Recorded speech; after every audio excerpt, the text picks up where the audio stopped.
一旦呢我国发生战争啊，老百姓呢第一时间要带这3件东西，真的是一件都不能少啊。很多人都说了，我们大中国呢是不可能会打仗的，但是呢俄罗斯和乌克兰打仗，他们呢也没有想到他们有朝一日会打仗，对不对？所以说呢有些东西呢还是自己呢不得不防备啊，毕竟呢我们这个世界上有老美在那里挑拨离间，对吧？他们呢是见不得呢咱们大中国呢发展的比他们好的，指不定呢哪天就是要那个什么打什么仗了。所以说在打仗面前呢，生命呢它才是真正的可贵啊，是任何的一个钱财，任何的金银珠宝全部都换不来了。那个时候呢我们的家园呢可能会被毁掉啊，亲人呢也有可能呢就是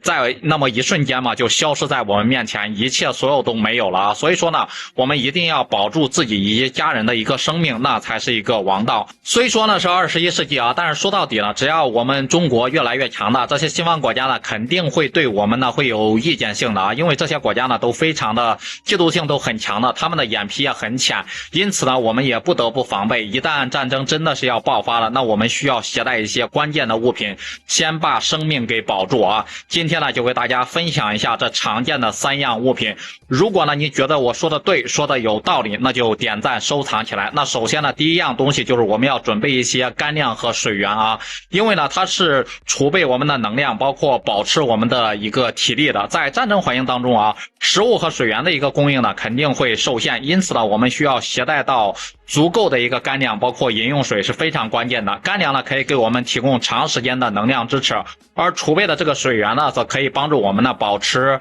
身体的水分平衡，维持身体的那个体力和健康嘛。还有呢就是需要准备一些生理的盐水啊，这个盐的话呢也是我们人体必须的一个，就是说是必需品嘛。那第二个就是药品啊，因为呢一旦战争来临呢，城市的一个医疗系统它肯定是无法正常运营的，这个时候呢就会出现一个瘫痪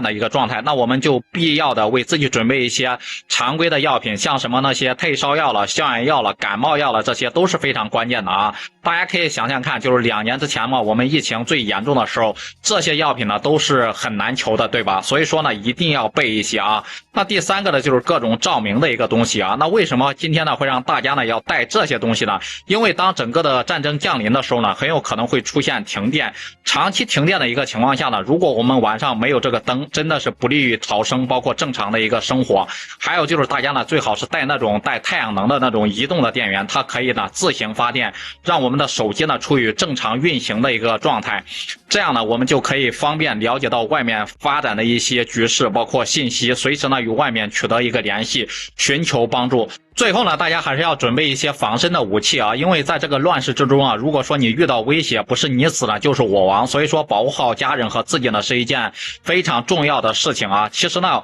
我认为说到底呢，和平呢才是人类最大的一个财富，但愿这个世界呢能够和平，每一个国家之间呢都能够和平相处，人民呢都能够幸福安康。不知道大家对此都怎么看呢？也欢迎在评论区里面留言讨论。